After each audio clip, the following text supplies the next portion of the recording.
अगर आप आईवीएफ करवाने की सोच रहे हैं और कंफ्यूज हैं कि आईवीएफ सेंटर का चुनाव कैसे किया जाए, तो ये वीडियो आपके लिए है। सबसे फर्स्ट और फोरमोस्ट है आपका डॉक्टर। आपके डॉक्टर के पास एक प्रॉपर आईवीएफ की फेलोशिप होनी चाहिए। उनके ईयर्स ऑफ एक्सपीरियंस क्या है, उन्होंने कितने आईवीएफ साइकिल्स किए हुए हैं, ये बहुत इंपॉर्टेंट है। और सबसे जरूरी है, क्या आपका डॉक्टर आपसे कनेक्टेड है, आपकी बातों को समझ रहा है, आपकी प्रॉब्लम्स को सुन रहा है, ये सबसे जरूरी है। सेकेंड आता है आपकी आईवीएफ लैब या एम्ब्रियोलॉजी लैब।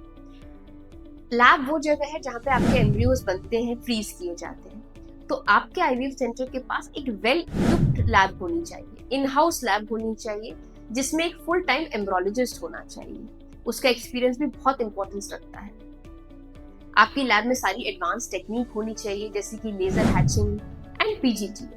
कुछ आईवीएफ सेंटर सिर्फ ओपीडी सेंटर्स होते हैं और वो आपको आईवीएफ लैब के लिए कहीं और भेजते हैं, तो ये चीज पहले ही क्लियर कर लें। तीसरा आता है आपके फाइनेंसेस। आपका आईवीएफ सेंटर बहुत ट्रांसपेरेंट होना चाहिए from day one with your finances. कोई भी हिडन चार्जेस नहीं होनी चाहिए, सारे चार्जेस को पहले ही क्लियर कर लें।